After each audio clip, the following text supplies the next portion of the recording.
नमस्कार। आज की चर्चा में दंड प्रक्रिया संहिता 1973 के प्रावधानों के बारे में चर्चा करेंगे। दंड प्रक्रिया संहिता 1973 भारत में 1 अप्रैल 1974 को लागू की गई। इस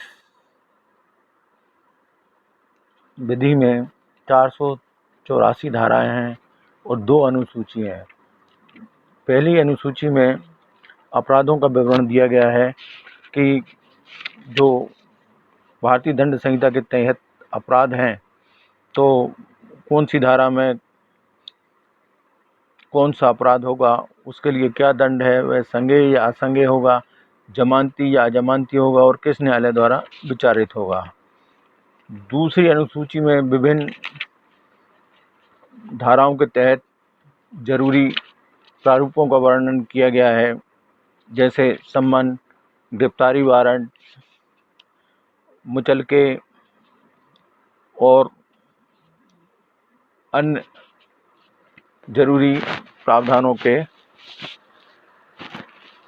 तहत जो आदेश होंगे उनके प्रारूप का वर्णन किया गया है। इसके बाद हम चर्चा करते हैं कि सीआरपीसी में जो संज्ञेय अपराध बताया गया है वो दंड प्रक्रिया संहिता की धारा 2 के तहत बताया गया है कि ऐसा अपराध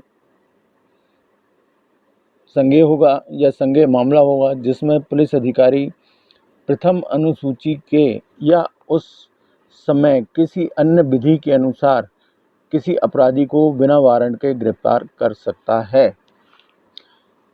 धारा 2 में परिवाद के बारे में बताया गया है।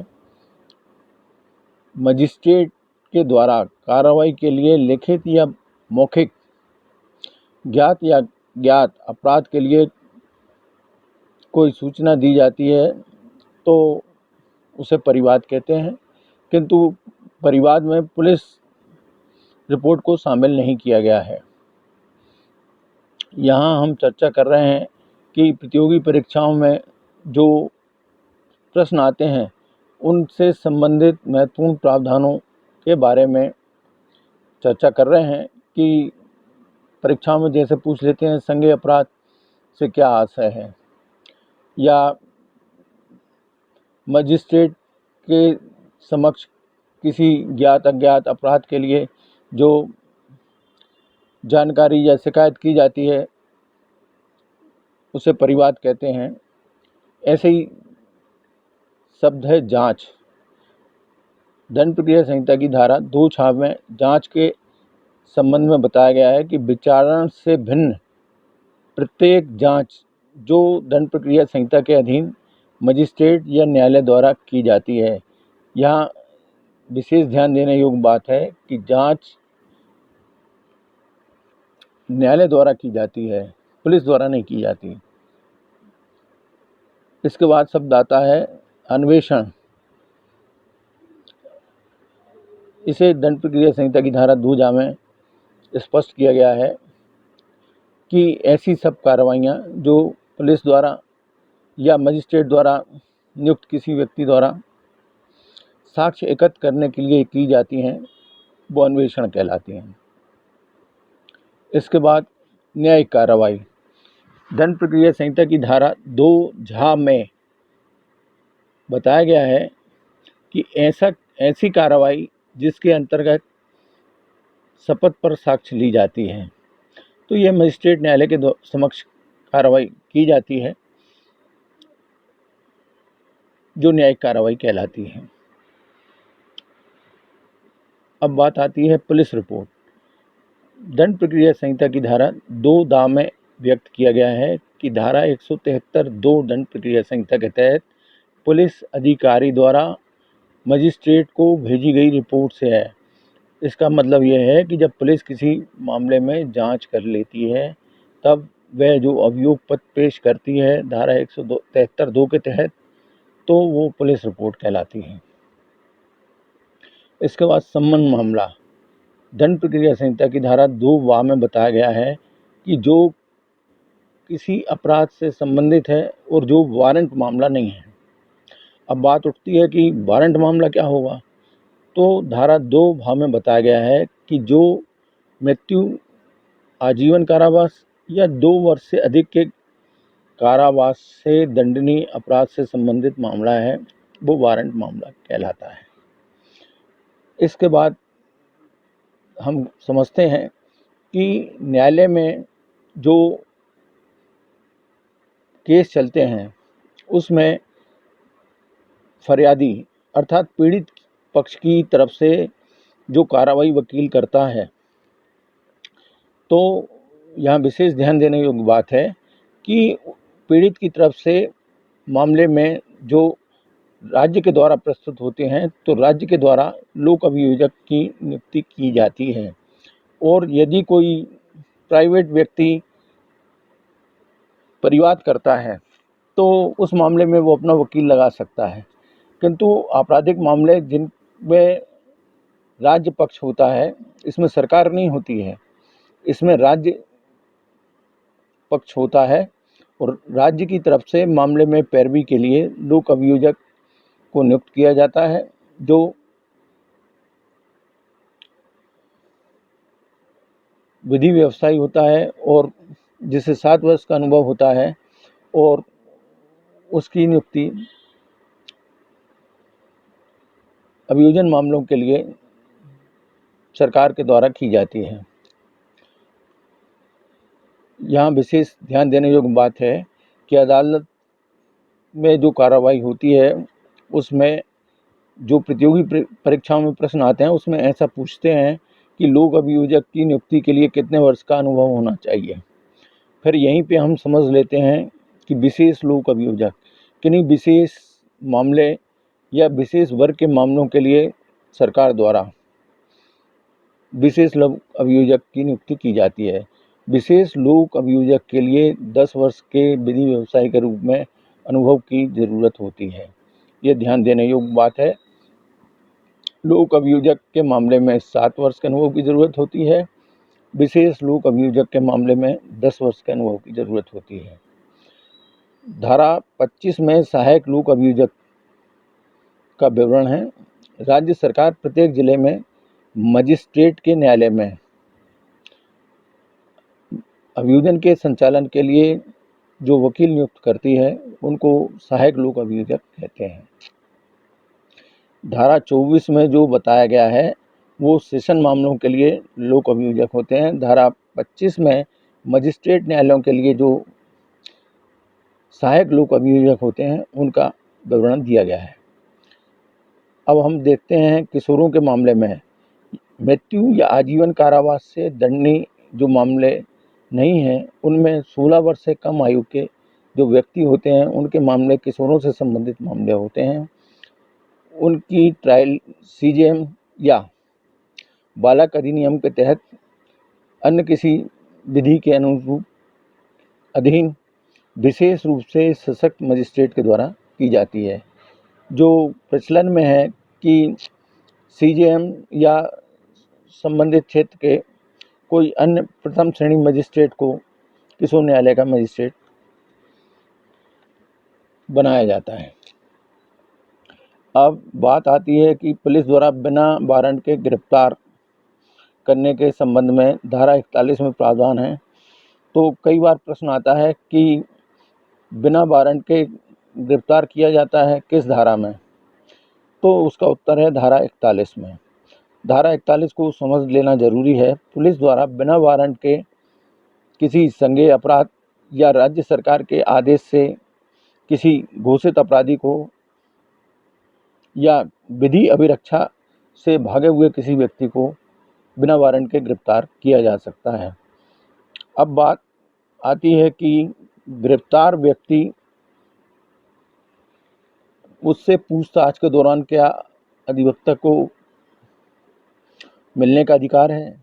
तो धारा 41 में प्रावधान है कि पुलिस द्वारा गिरफ्तारी के दौरान उससे पूछे जाने वाले पूछताछ के दौरान वह अपनी पसंद के वकील को लगा सकता है, उससे मिलने का हकदार है, किंतु पूरी प्रश्नों की सुनवाई के दौरान उसे वकील को उपस्थित रखने का अधिकार नहीं है।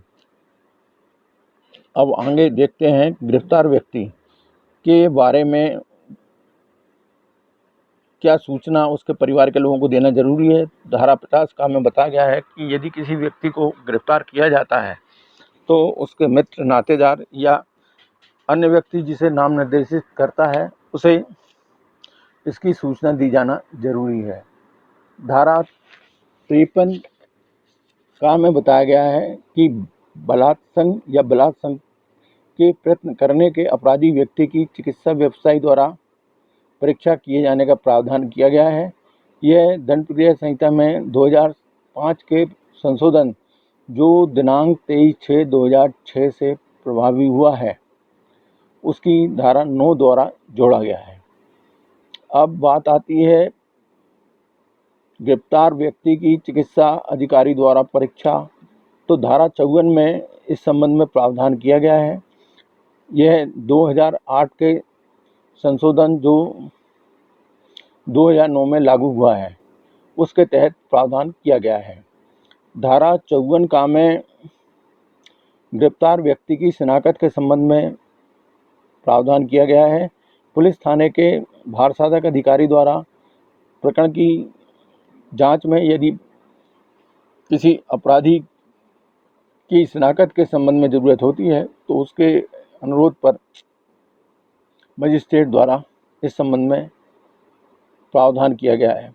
प्रचलन में यह पाया गया है कि गिरफ्तार व्यक्ति की शिनाख्त कार्यपालक मजिस्ट्रेट द्वारा की जाती है, जो सामान्यतः जेल में की जाती है। उस शिनाख्त की कार्रवाई के दौरान कोई पुलिस अधिकारी या जेल के अधिकारी वहाँ पर नहीं होते हैं। अब आगे चर्चा करते हैं धारा 57। गिरफ्तार व्यक्ति को 24 घंटे के अंदर संबंधित क्षेत्र के मजिस्ट्रेट के सामने पेश करना होता है, और यदि कहीं वह व्यक्ति जिसे गिरफ्तार किया गया है संबंधित मजिस्ट्रेट ज़्यादा दूरी होता है तो पास के संबंधित मजिस्ट्रेट के समक्ष पेश किया जाता है। सम्मन्स की तामीली। सामान्यतः परीक्षा में ये प्रश्न आता है कि सम्मन्स की तामील के प्रावधान क्या है। तो धारा 62 में सम्मन्स की तामील का प्रावधान बताया गया है, जो किसी पुलिस अधिकारी द्वारा या किसी अन्य अधिकारी द्वारा या लोक सेवक द्वारा सम्मन्स की तामीली कराई जाती है। इसकी सामान्य प्रक्रिया में ये सम्मन्स 2 पृष्ठ में होता है और दूसरे कॉपी पे उसके पृष्ठभाग पर हस्ताक्षर कराकर इसकी रसीद ले ली जाती है।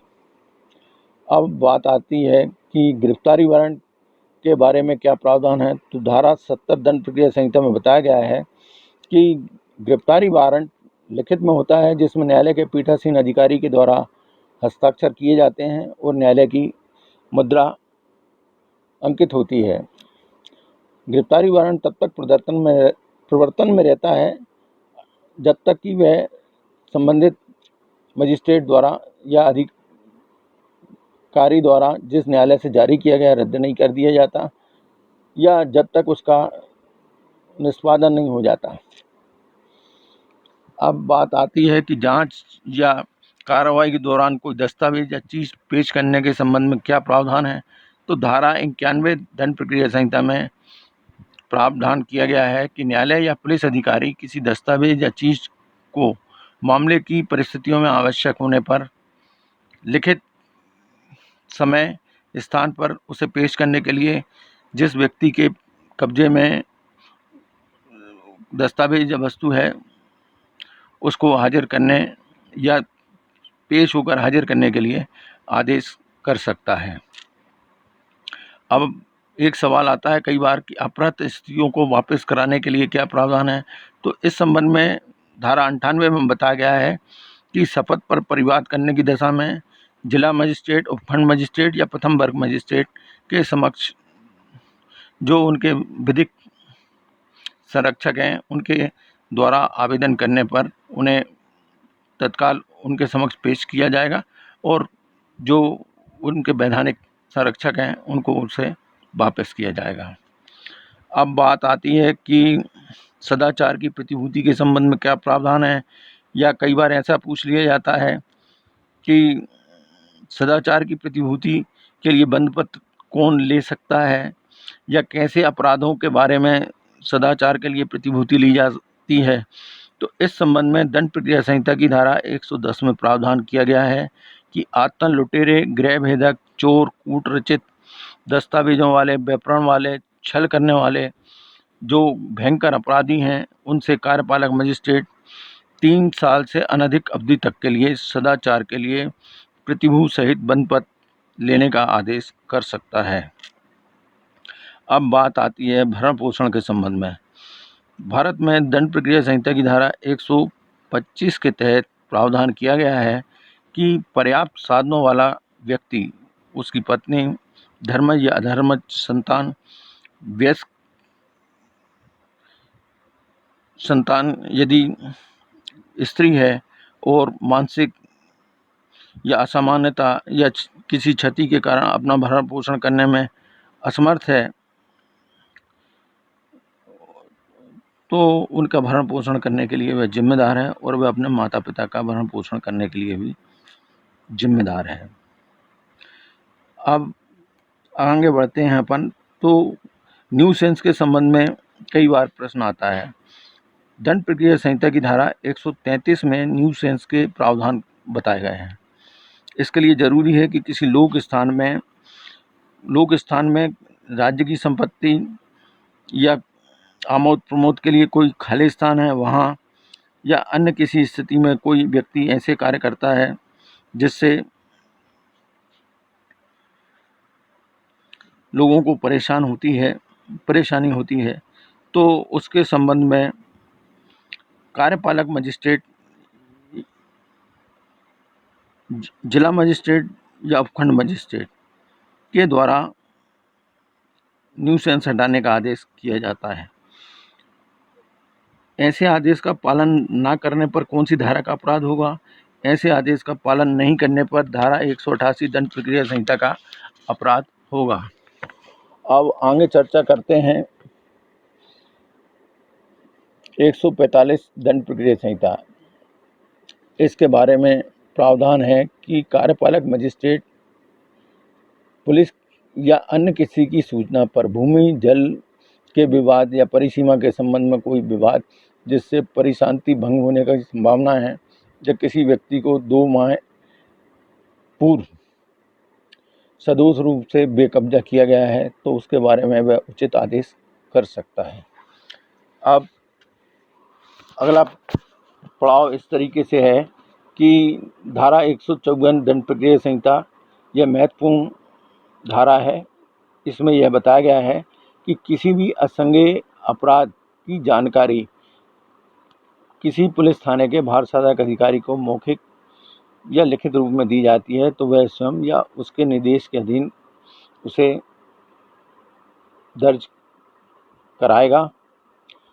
उस रिपोर्ट की प्रतिलिपि रिपोर्ट कराने वाले को निःशुल्क दी जाएगी, और यदि ऐसी रिपोर्ट लिखने से इनकार किया जाता है तो संबंधित व्यक्ति रिपोर्ट का सार लिखकर डाक से उसे पुलिस अधीक्षक को भेज देगा।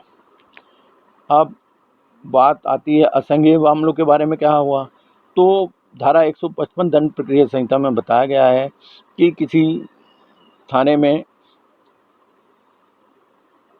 कोई ऐसी सूचना दी जाती है जिससे असंज्ञेय मामले का अपराध है, तो राज्य सरकार द्वारा निर्धारित प्रारूप में रखी गई पुस्तक में उस रिपोर्ट को लिखा जाएगा और संबंधित व्यक्ति को निर्देशित किया जाएगा कि वह मजिस्ट्रेट के समक्ष उपस्थित होकर कार्रवाई करें।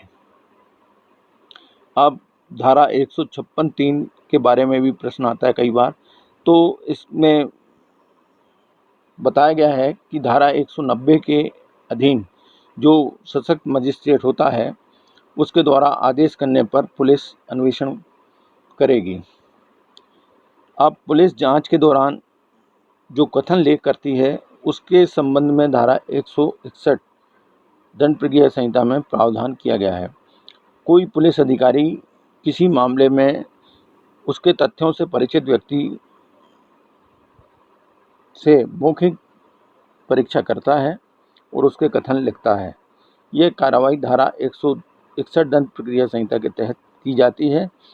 161 दंड प्रक्रिया संहिता के तहत जिन व्यक्तियों के कथन पुलिस जांच में लगती है उन पर उसके हस्ताक्षर नहीं कराए जाते हैं, ऐसा प्रतिबंध धारा 162 दंड प्रक्रिया संहिता में बताया गया है।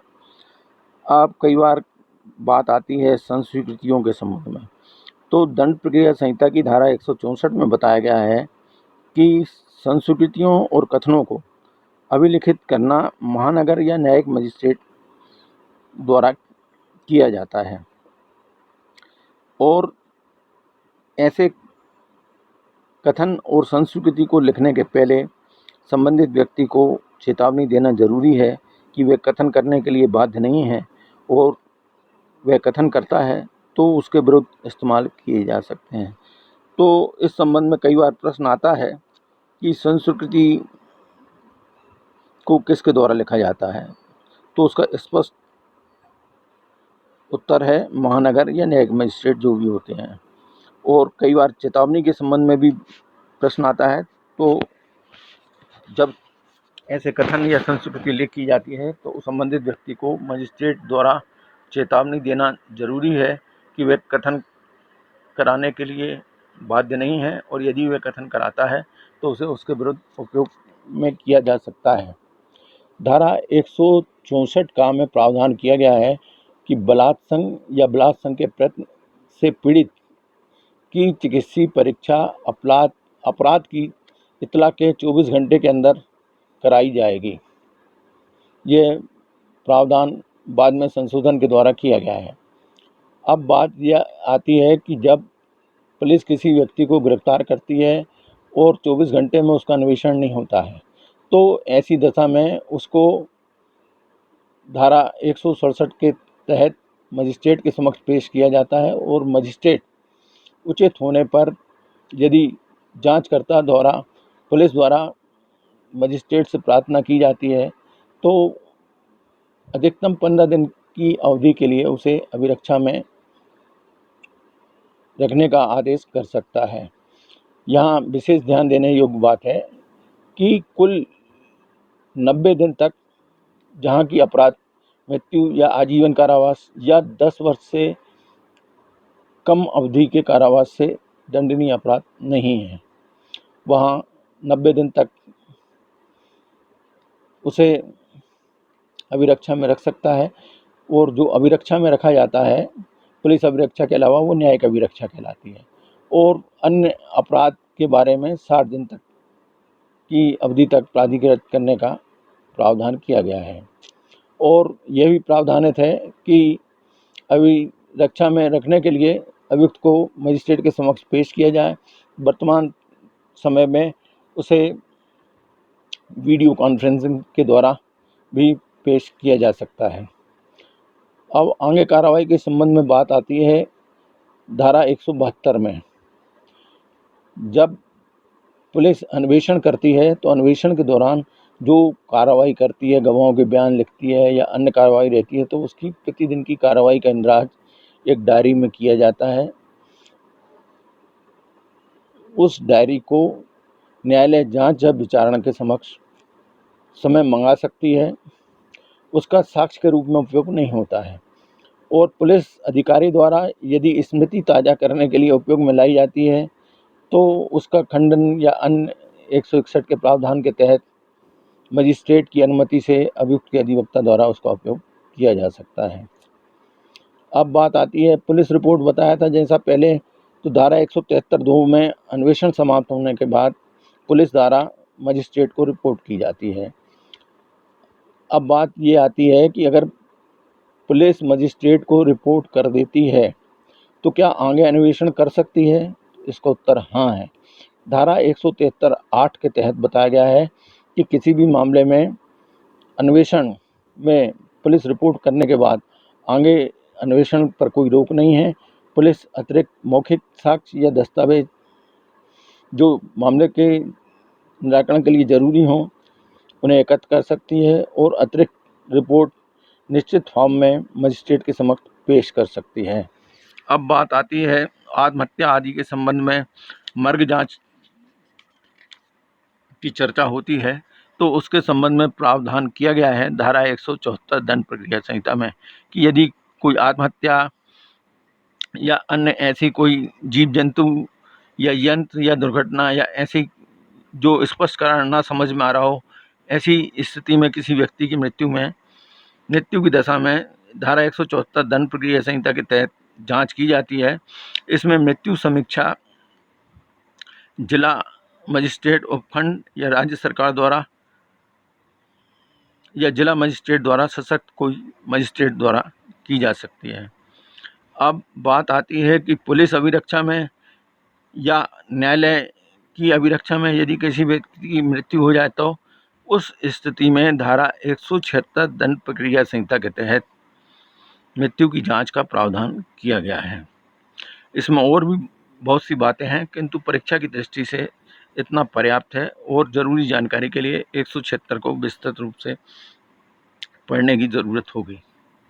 अब प्रश्न आता है कई बार कि किसी अपराध की जांच विचारण का स्थान कहाँ पे होगा। तो धारा 177 दंड प्रक्रिया संहिता में बताया गया है कि किसी अपराध की जांच या विचारण का मामूली तौर पर स्थान ऐसे न्यायालय के द्वारा होगा जिसकी स्थानीय अधिकारिता के अंदर अपराध किया गया है। जैसे कोई व्यक्ति सागर से जबलपुर जा रहा है, जो कि जबलपुर में रहता है, द्वारा यात्रा के दौरान को दमोह स्टेशन पर मारपीट की जाती है, गंभीर चोट पहुंचाई जाती है। तो ऐसी स्थिति में जो अपराध किया गया है वो दमोह क्षेत्र में किया गया है और उसके विचारण का क्षेत्राधिकार दमोह होगा। इसके बाद अगला प्रश्न आता है अनिश्चित या कई स्थानीय क्षेत्रों में किए गए अपराध के बारे में, उसका विचारण कहाँ होगा। तो धारा 178 दंड प्रक्रिया संहिता में बताया गया है कि अंशतः दूसरे एक से अधिक स्थानीय क्षेत्रों में जहाँ अपराध चालू है भिन्न विभिन्न क्षेत्रों में किया जाता है, तो किसी जांच या विचारण के संबंध में ऐसे किसी भी स्थानीय क्षेत्र में अधिकार रखने वाले मजिस्ट्रेट के समक्ष किया जा सकता है। समय अवधि को देखते हुए इस संबंध में अन्य प्रावधानों की चर्चा अगले वीडियो में की जाएगी। यह वीडियो आपको कैसा लगा, इसके बारे में आपकी क्या राय है और कोई प्रश्न हो तो आप कमेंट बॉक्स में करिए। नमस्कार, धन्यवाद।